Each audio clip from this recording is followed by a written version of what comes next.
What's up? Um, it's a solo episode of the podcast. I'm doing it in a different space. I don't have all the shit I need for my microphones. Kind of figuring out that this was not as well organized as what I thought. Um, but we missed last week. And there's a part of me that feels bad about that. And then there's another part of me that's just like, we had a rock and roll week last week. The last, whatever, 14 days. It's been pretty dope. So I kind of figured like I would come on here, talk about it, see if I can quickly get through an hour. I suppose we'll see. I apologize in advance. It was a very heavy day in my household. Um, so I'm wearing the glasses, there's no motion through the glasses. So it'll be a little easier to hide. I am, however, wearing my new Teek hat, and I love this hat. Um, maybe that's a good place to start. I'd like to thank Teek for coming out here. It's a hell of a trip for one house. Um, she got to, meet what I would consider to be my team, Steve and Hayden and Nate. Um, I've become very close with these people, and then having another person from the community, another person that was out in Surrey, come here and everything goes so swimmingly the way that it did, and everybody leaving friends, not just like work acquaintances, but friends. Um, I always worry taking people out in public and doing that kind of stuff, introducing them to people that aren't kind of in the core of it all, because you just never know who's going to do or say something stupid, and it's just never going to be the people that sit at the table, if you know what I mean by that. And it just worked out so well. Um, so I guess if we get started, Teek was supposed to land sometime around noon 2 Sundays ago.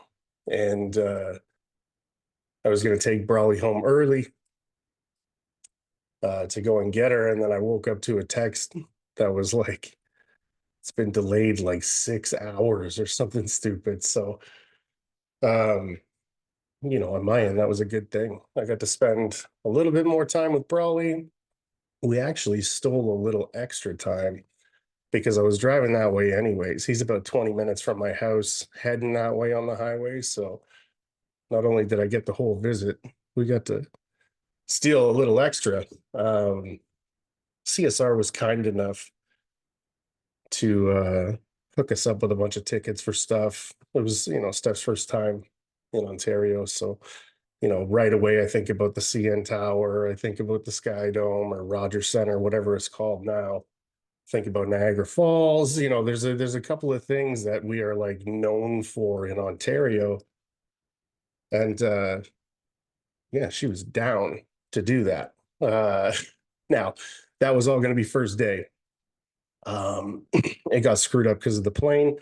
The airport to the aquarium is like 20 minutes. And it is definitely 20 minutes at like 7 o'clock, 7:30 at night. So it was perfect timing. Anybody that's been to that aquarium during the day, what a nightmare. We drove in, found a parking spot, boom, walked through the whole thing.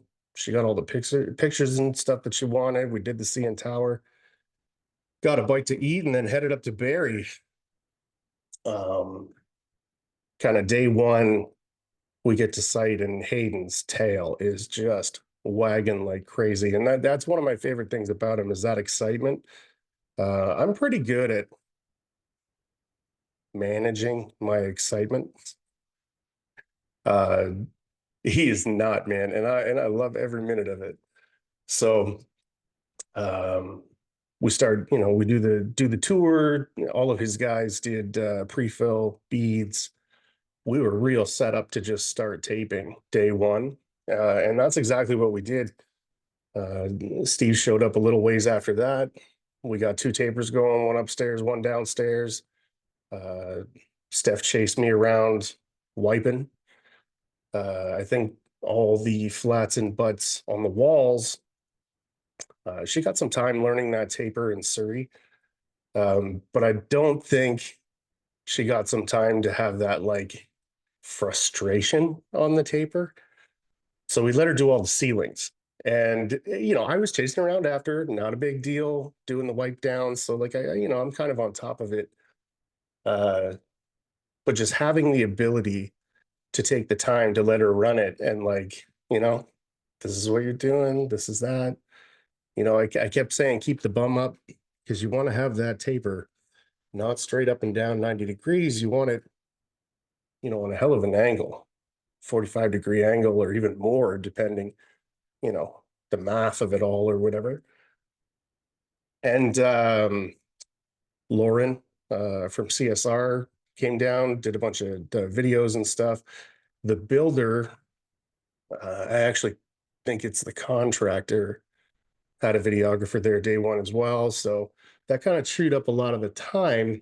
And as I'm worried about that, I come downstairs and Steve and Hayden are doing the same thing and they are smashing the downstairs. So I made some sort of remark that was like, remember when we were done already and you guys haven't even started yet? And I knew what that was going to do. So the next time I came down, they were done. Um, I think it's 10-foot ceilings. It might be 11 foot, but I think it's just 10. And the two of them, man, what a team. For two guys that have never worked together before, they just smashed that downstairs. Uh, we had lunch, came back in. Teek and I wrapped up the upstairs. Uh, I ran around, did all the vertical angles, and then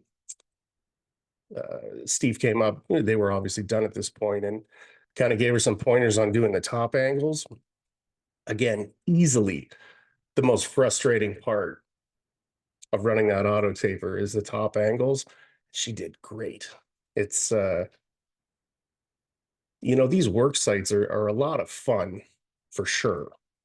We make sure that they pay pretty good. We make sure everybody's housing is covered, flights and that kind of stuff. Aaron was on board to pick up those flights, which was really cool. It just alleviates a little bit of that stress of, how do we make this kind of stuff affordable? We weren't planning on it. And I talked to him, I think 2 days afterwards.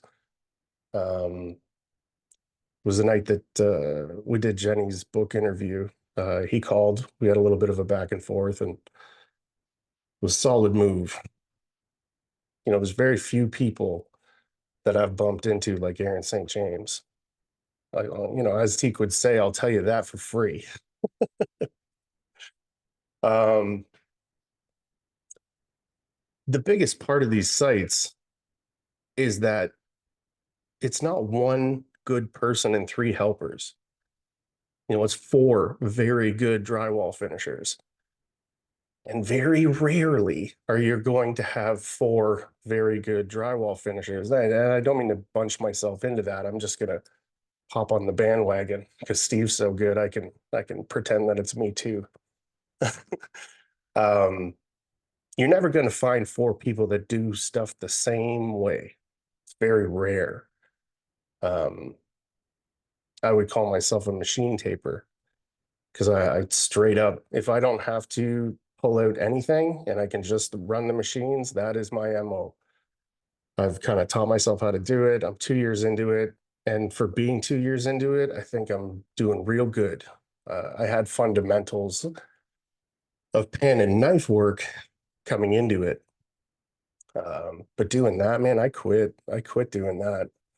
There was so much sanding and bullshit, and it was just not fun.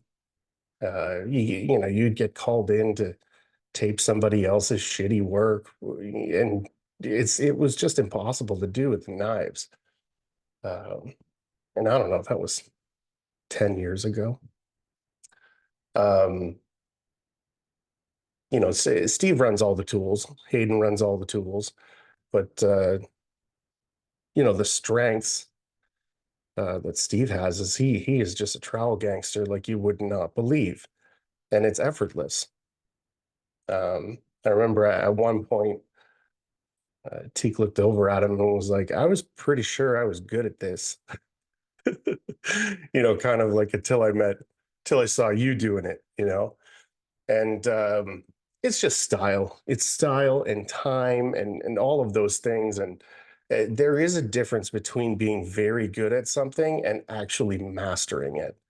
Um, and I confidently say that because when you've mastered something, you can explain it very simply. Uh, there was a quote from somebody that said that, could you explain this to a child? Then you've mastered it or whatever. Um, and then Hayden's a little bit of everything. He's very good as well. I think it was a lot of like tube and flusher and all of that stuff up until like, I don't know, 6 months ago. When he came on the podcast the first time, we were discussing, you got an auto taper sitting there, man. Why aren't you using it? And because it's a headache for sure. But he picked it up, man, and he is taking off with that for sure. Um, in my opinion, it's a little crazy not running boxes. I know a lot of people that do two coats of box and then one coat knife at the end. It's time consuming, but it's a real good way to finish a house. Um, whether it be trowel or knife or whatever, but hand coating that last coat, um, it's good. It's a good finish. Yeah.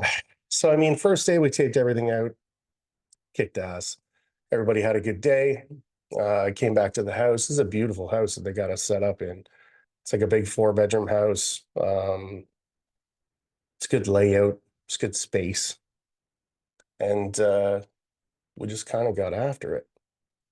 Running the 8-inch box second day was awesome. We got no coats on second day. Um, doing the no coats with a laser, that's the only way that I know how to do them. I'm a carpenter by trade. So, I mean, I've got a good eye for straight, but no matter how good you think you are, setting a laser to something, that's straight, or that it's level. And these were rough, some of them. You could tell that I don't know if the truss packages were off or like the guys were rushing or what was going on, but a couple of those angles in that long room, if anybody's been paying attention, it was kind of up 4 feet to the first fast edge and then up again, maybe 6 feet to the second to a flat ceiling. Uh, I wish I knew the boarders' names. I do. It's in my Instagram. I'm just so bad at it. Um, they did a phenomenal job. It's it's really nice when a house has been laid out correctly. You can't fix framing as a boarder.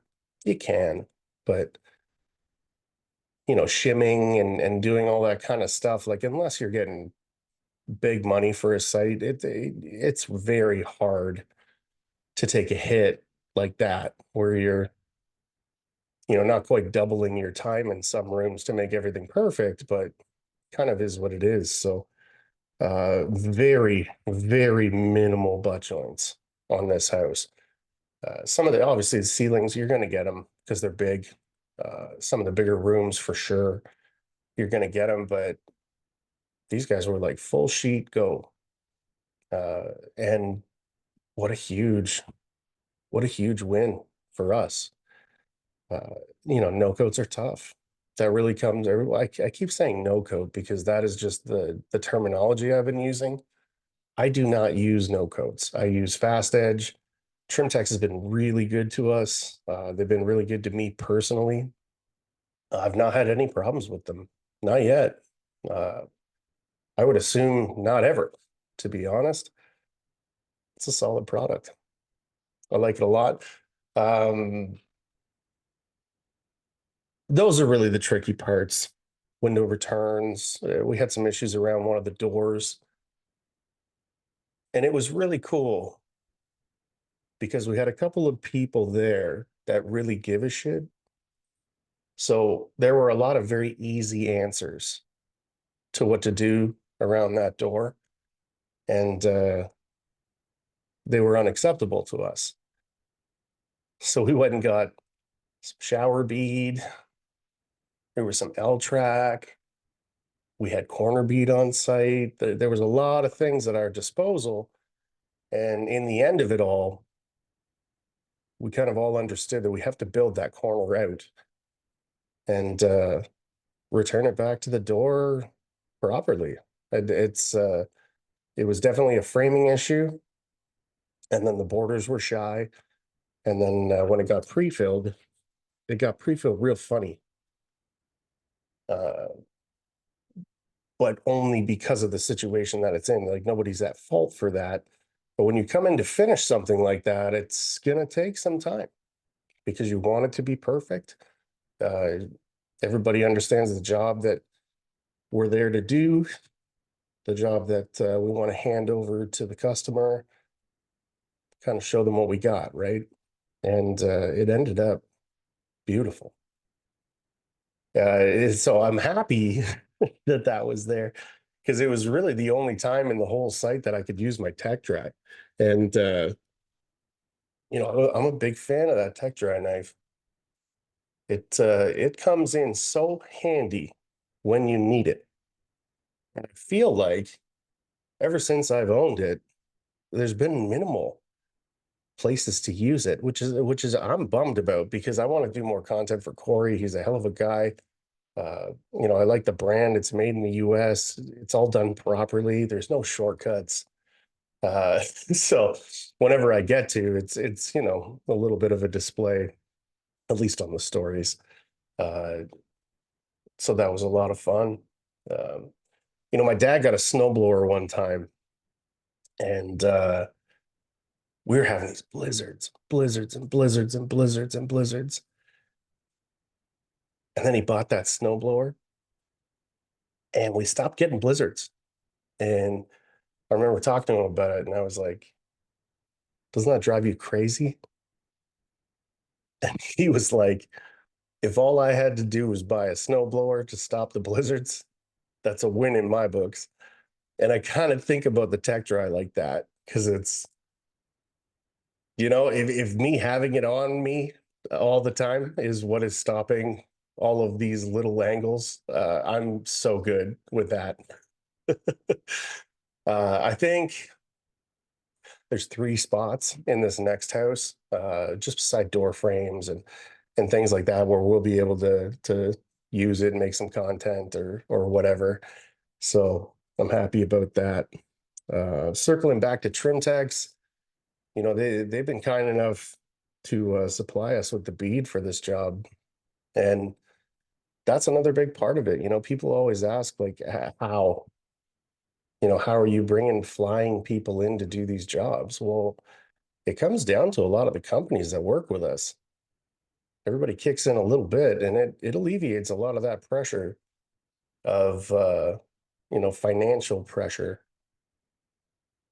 and we're happy to do the content. So it's a win-win for everybody in my books. The other part of that is when you tell the builder or the contractor that you're going to supply your own bead, at least it's Trimtex. I don't know how many sites I've shown up to, and it is just this like kicked in Walmart brand shitty bead. And that's what you're supposed to use, and it's supposed to be the same as a Trimtex vinyl jumbo bead. No way. It just isn't. A lot of people talk about how the jumbo beads take more mud. Okay. How much more mud for the fact that you can just throw these things on, they sit properly, and you install them. That first bed coat, in my opinion, in all my sites, it's all 90 anyways. You're not losing a day with the extra mud. Uh, you do your bed coat and then you do 2 coats of white, and turns out mint every time. Using the jumbos on all those window returns, I think we would have been in real trouble if we didn't have those jumbo beads. So yeah. Um, Another thing Aaron did, I don't know if everybody understands that it's even a thing, but the L applicator uh, is huge for the tubes. It's uh, it's pretty cool. Instead of dumping a bunch of mud on the wall with a flat applicator, I was on a site with Brad, and he showed me this. You get a short tube, you get that L applicator. It's basically just a box, and it's got little grooves in it. It looks like you're mortaring for tile, where there is mud, nothing, mud, nothing, mud, nothing. And then when you put it on there and you set the bead, there's very minimal extra mud under there.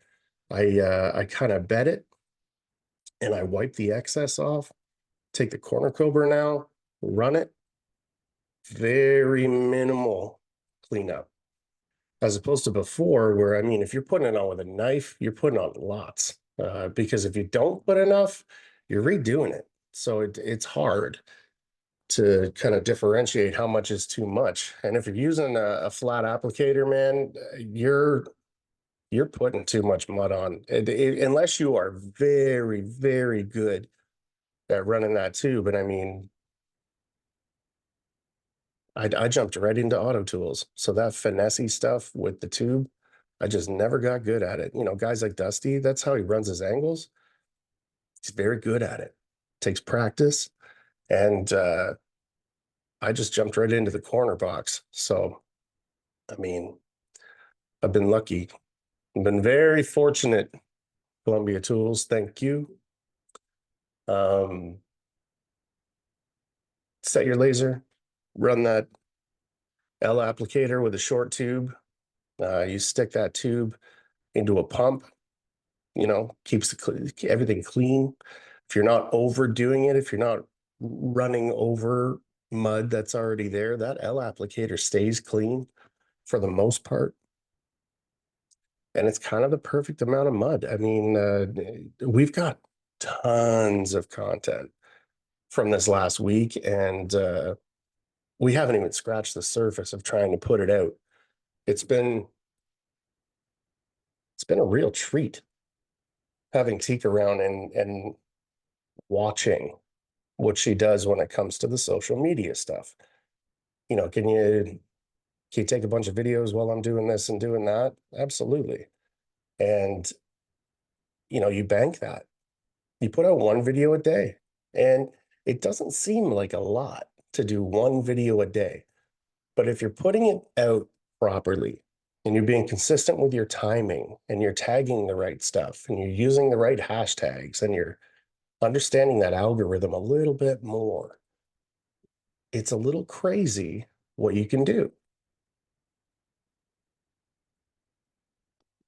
So she was kind enough to kind of show us degenerates what she does. And almost immediately, the views doubled. Mine like tenfolded on some of mine. And I know the other guys are feeling the same thing. I don't remember if it was day 2 or day 3, but you're tagging everybody and stuff, you're collaborating on stuff. And Steve came over and he showed me his phone and he's like, this is out of control, man. The amount of likes and comments and shares, and you're getting comments from other people's stuff that you're collaborating on. And it's like you can't even see what you were seeing last week because it's just overload. And I mean, to me, that's exciting. It is a little crazy for sure. Um, I never thought I would get any sort of a following anyways, to be honest. But we broke 2,000 maybe a month ago. And it's starting to get a little wild. Just likes and follows and comments and then, messages. And I'm real big on doing stories. I do the stories every day. If I hop on that archive, there's maybe 3 or 4 days a month that there isn't a handful of stories. And the majority of the time, there's like 6 or 10 or whatever. I hit 10,000 stories or something like that the other day. And I posted on my stories, like, I didn't think I was doing it that much. And the tidal wave of comments from people going, "What do you mean you don't think you do it that much?"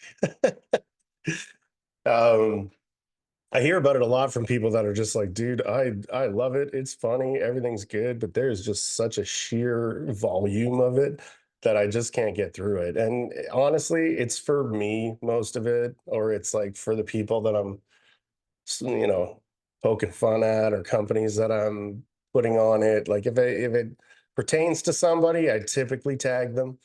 And there's never anything negative on there anyways. So it's all good positive stuff. Man, I am getting good at using that cough button. Yeah, so I mean, we did 3 coats. We ran a 8-inch box, 10-inch box, 12-inch box. We bedded everything with a flusher. And then we came back with the angle box with a 3.5. It just flew, man. We had an excellent site with some long days for sure. But I mean, we went for like an hour lunch every day.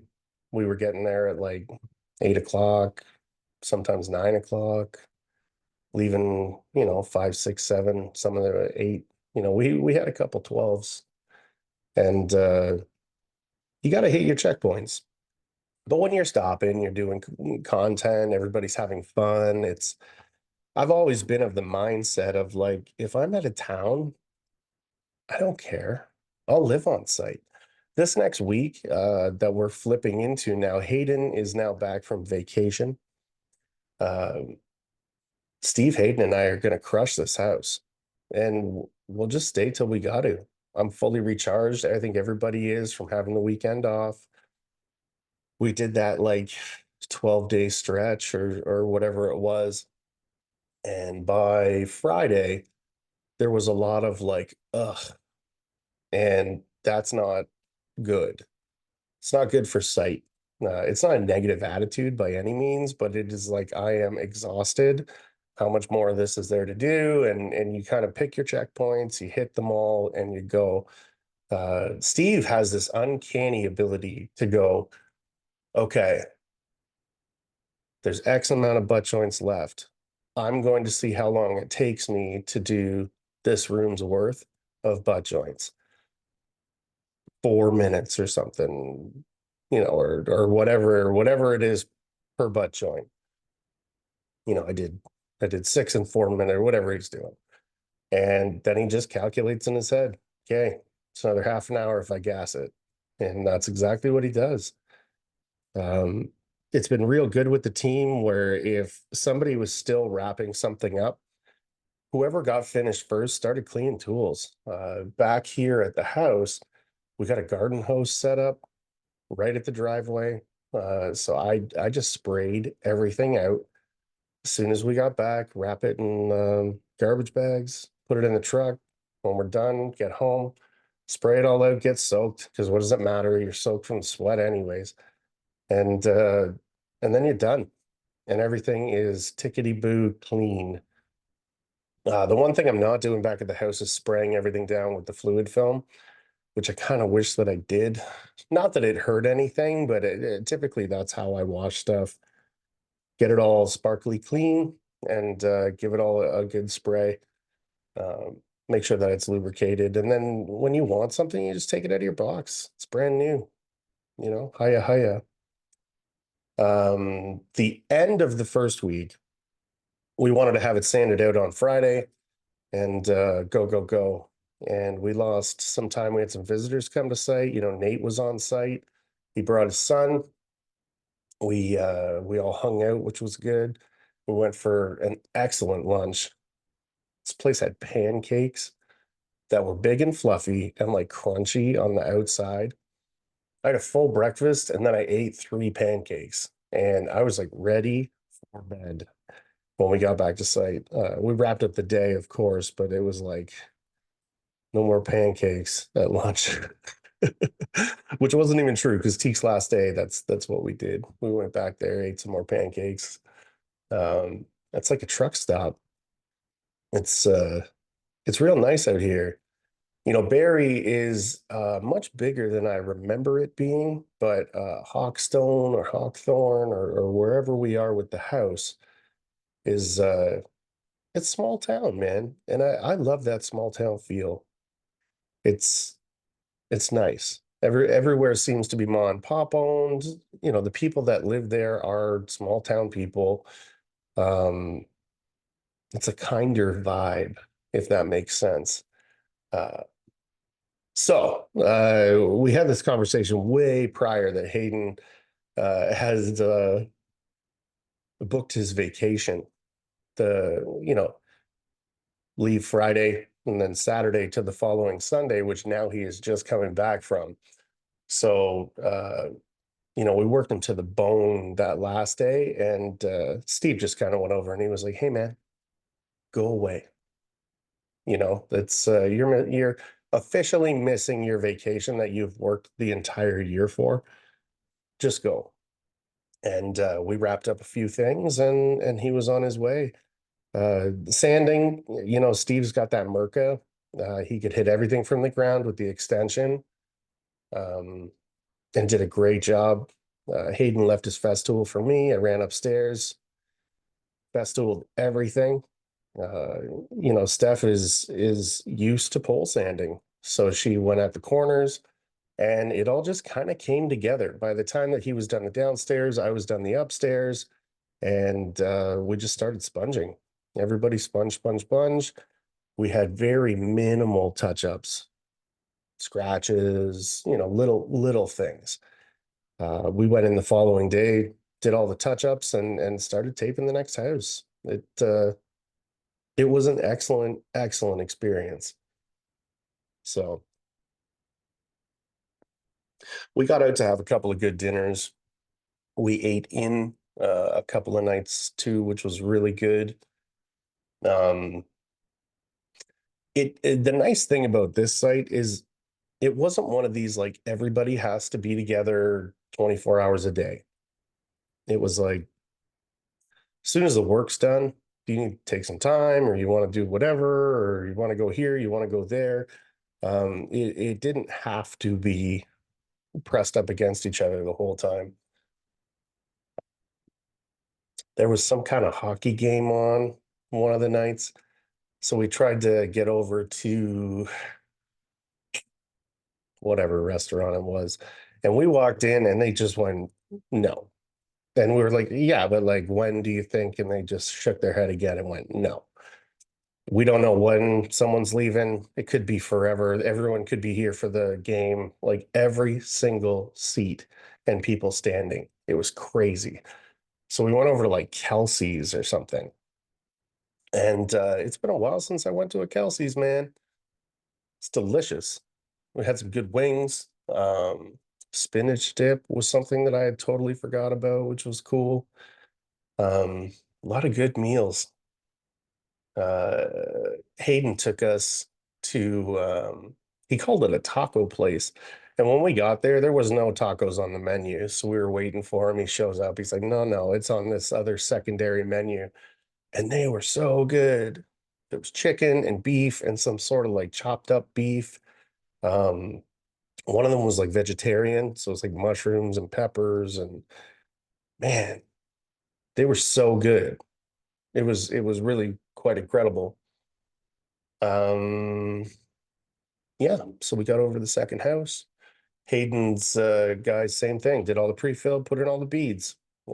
We kind of looked at each other like we still got to do some content with bead. So can they leave a couple of things off? Which they did. And the window we're going to do tomorrow morning. I figured Hayden should maybe be a part of that, seeing as how it's his site. You don't want to just like hog all the content. Um, got it taped out. And then Teek's last day, we went to the falls. That was the one thing that we weren't able to do that first day. And it really was the only thing that she was like, that's on my bucket list. So we did. We drove past Vaughn and went to the Concord CSR. She got to check out CSR. We went to Barrie earlier on in the week, and I mean, Barrie is such a aesthetically pleasing store. Everything is organized. There are just like rows of beautiful cabinets. It's it's kind of perfect. Um, and once you understand the square footage and like what it takes and what it costs, that's now you could replicate that. The CSR in Vaughan, you can't replicate that. It's the mothership, if you will. Um, one of the things that I'll say about that is every single time I've gone in there, you feel not important, like from an ego stance, but you feel like you matter as a customer. Uh, Eugene is unbelievable. Uh, Eugene is the reason I kept going back to CSR. And then throughout that, I kind of became whatever the hell I am now. And I've never looked back. I've never been anywhere else. There's an FBM closer to my house. If I got to pick up a couple of beads or whatever, cutter blades or, something silly like that, I'll stop in there. But if it's anything sizable, I still drive out. It's like an hour from my house. So I'll drive that hour in the morning. They're open at 6. Pick up the stuff that you need. There's always somebody there super helpful, super knowledgeable, and then start my day. So it was really cool seeing her do the tour, seeing all of it. They've got some construction going on in the back. That's another thing that CSR does is constant innovation of like, how do we make this better? How do we make it easier? How do we make it more organized? And they kill it. It's there's some good brains running that store and makes a big difference. We went out to lunch with Brad, which was cool. And then Phil, believe it or not, he and Teek had just been out to Quebec. So they've gotten to knowing each other, which is great. So we went out to one of his sites, and man, it is exactly what you think it is. There are these like legendary people that I've been able to like be on site with in the last little while. Brad Hanna being one of them, and when the quality is where you think it's going to be, like a lot of times I think people put people on a pedestal of like, wow, they're really active on social media, but at the end of the day, what does that mean? Not much, because I know of people that their work fucking sucks. Doesn't suck, but you know what I mean, where they're not what they're portraying, and I mean that's the whole deal. I was one of those people where I was never falsifying anything, but in the first year, like I had a couple of months on the tools and I'm on there showing how I do it. The whole thing was ridiculous. I think the nice part about how I got started was, I have no idea what I'm doing. I'm running this for the first or fifth or 12th time. And there was an evolution of the way that I did things. But man, being on Phil's site, clean, the floor is clean, everything's in these Festool boxes. It's like very cool. Very, very cool. Um, and I mean, super cool guy. It's Phil's a gem. There's never a moment where you're sitting there going, I wonder why everybody wants to work with him company wise and finisher wise. It's very clear, right? Super professional, super clean work. It's bang on. It's bang on what we all think we want to be. And I mean, that's where a lot of my learning came from was watching Phil. So it was a really cool moment to be standing on one of his sites and just shooting the shit with him and, asking little questions and, how you run your 14 and all that kind of stuff. Then we hopped in the car and went down to the falls, checked it all out, ate some ice cream, came home late. I think we rolled in at like 10:30 or 11 or something crazy. And she was up at 3 off to the airport. So I came home, got a good night's sleep, kind of, and off to work again. And I mean, all last week, Steve and I killed it. It is essentially the same board footage minus maybe 2,000 feet, but probably 4 times the amount of bead, which is cool. Less windows, which is nice. Less window returns to worry about, which is nice. But fast edge everywhere. Probably 4 times the amount of fast edge that was in that other house. Uh, but I mean, that's the challenge of it, right? So you just got to attack it and see how it goes. So I am super stoked for tomorrow to see Steve and Hayden and I on a site and just run, run, run, go, go, go, and try and get it wrapped up in a couple of days. It's very feasible. Um, Not concerned about it at all. So that's good. Yeah. So I don't know. I'm trying to keep this to like an hour. It's been a day, but there was a certain amount of guilt because you see everybody watching this and doing what they're doing and liking and commenting and messaging and all that kind of stuff, and then the podcast goes dead for 2 weeks. I think that kind of sucks. So this week, Steve and I are going to hop on while he's here, and we'll do a real podcast. We'll probably get into talking more specifics, some of the joking around stuff that we did, and his thoughts on the whole thing. I've been itching to have Steve back on the podcast since the first time. I don't think we talked any drywall the first time. It's when you think about somebody being very good at their job, but then them also being a very good person, it doesn't get much better than that. And Steve is one of those people. Um, I gotta say, this is the first travel site that Cam has not been on, and man, you miss him. You miss him like crazy, but he's busy. I had a message, some video messages back and forth with him the other day. He's been busy doing some stuff at his house and just kind of getting after it down there. There's a bunch of work coming up for him down there, which is good. We talked about maybe me getting down there this summer, which would be dope. So, you know, it's just different. It's different, right? Because you kind of have that core group of people and you're like, every single one, we're going to do it. And then eventually it's like somebody's going to miss one, right? And we had a blast.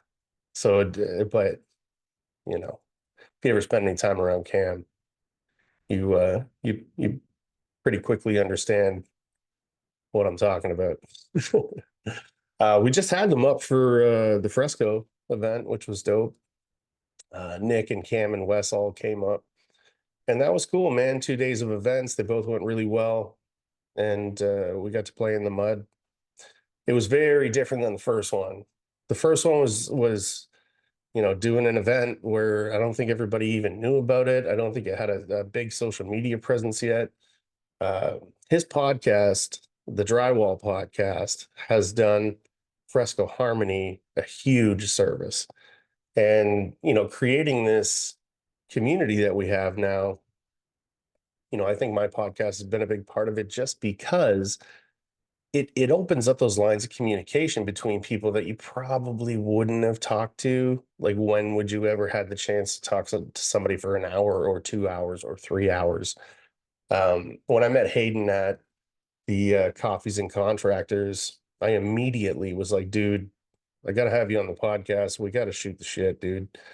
And it was like, I think that's the longest one to date. It was like 3.5 hours or something crazy. And here we are, not 6 months later, doing travel sites together. It's I don't know if I have an uncanny ability to like find these people, or there's just, you know, enough of them around that if you kind of turn over a couple of rocks, you can start to find them. Um, yeah. I mean, at the same time that we were doing our site, Danny flew in to help the Gilbert sisters. And, they had a blast too. And that site was huge. It was like 27,000 board feet or something crazy like that. And they blasted through it. And I mean, you start to see some of the pictures of this place, and it was like lots of detail work. It was a beautiful, beautiful home. And I like seeing that. I like seeing more and more of us traveling and getting together and having fun. When T-Mac was on the podcast, um, he pretty openly said he was done, man. Drywall finishing by yourself, jumping over all the hurdles by yourself, or like with a partner that's not as into it as you are, or more into it than you are, or whatever the case is, it's a nightmare, man. You are just constantly fighting the clock, or fighting a budget, or fighting framing, or whatever you're doing. So, this all started in Illinois. Cam and Chad and I, and that wasn't even a year ago. That was last October. And it has flourished into this thing. And it seems to only be picking up momentum, and it seems to be getting better and better. Everybody's very comfortable with each other. This is the first time, at least with our community, that we had men and women staying in the same place. And, there was obviously no issues, man. We're all professionals. We're all good people. We all trust one another. Get to work, kick ass, have a good time, go home. It's not a difficult thing. But I mean, if you don't have the right people, it's a difficult thing.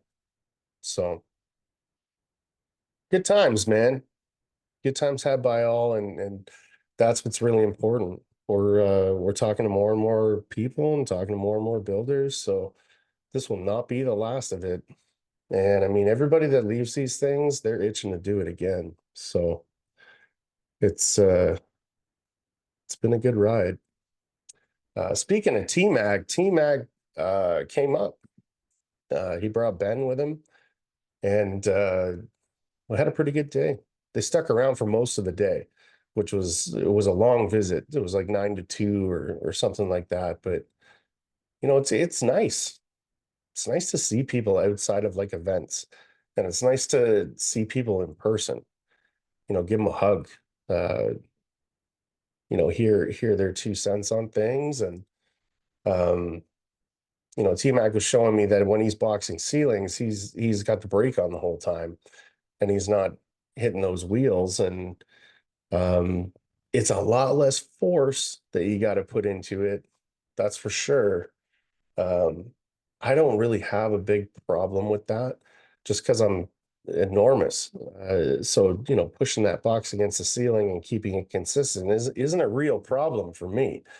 But you got somebody that's a foot shorter than you, pushing real hard, you end up hydroplaning the box, or like not filling it enough, and it does turn into a headache. I do really understand the utilization of stilts now. Another big shout out to SurePro. Um, Brandon made that first set for me, like the Frankenstein set. That's what I call it, because it's a collaboration of all of the good things that they have in one set of stilts. Almost immediately, I asked for the medium and the tall set. We set that real tall set up for Teek. So maybe this week I'll refigure it out. I don't think there's going to be a lot of like time to do that. If we get to it, though, I would like to. Uh, it wasn't set up for me, and I went to get on them, and I'm like, nah, I'm going to fall off of this thing. Double checking your stilts every time that you put them on is important. Making sure that they're set up for you correctly is important. So I just haven't been testing the waters too hard for it. Another thing is the Graco pump. So we had a Graco pump in Surrey. Uh, But I mean, we only had one and we had 8 finishers. So if it was on the floor you were working on, it was dope. But with this site, it's kind of been everywhere we've needed it to be the whole time. And you really don't think about how much you are pumping that pump. So, it's expensive for sure, but what a dope little unit. It's Steve's super lucky to have that thing, I'll tell you. I got my eye on one now. We just need to get a Columbia edition going.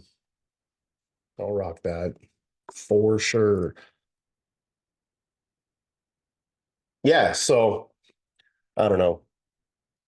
We're real close to an hour. I just wanted to get something out there. Make sure that we don't miss 2 weeks in a row. Last week, I knew we were going to. We had some interviews for Jenny's book. I wasn't sure if we were going to release them on Spotify and everything as well, but um, she released them all on YouTube, and I think eventually, we'll get them out there on the Spotify, but they won't be podcasts. They'll just be available on there, and we'll just continue doing what I'm doing. That being said, Jenny's book is out now. Jenny, Jill of all trades. I'm a drywaller. Came out on the 4th of July. So it's available on Amazon, all those things. Stay tuned because I've got a signed copy of the book. It's a hardcover. Eventually, we will be doing a giveaway for it. And yeah, hope everybody had a good week. Hope everybody's Monday is as good as what they want it to be. And I mean, if you didn't, focus up. Focus up on those goals. Push through Monday. Today on my stories, I said, find that dragon that Monday is and slay it. And then the rest of the week, you will be looking for ugly dragons. It's a way to do it. When you get to Friday and you have had a week of doing that, it's very easy to carry it on to the next one. Win every day, the best that you can. Start every day new. Win that day. You guys can do it. Guys and girls, of course. Yeah, so thanks for tuning in. I hope everybody's enjoyed this, and we will come back with a new proper podcast next week.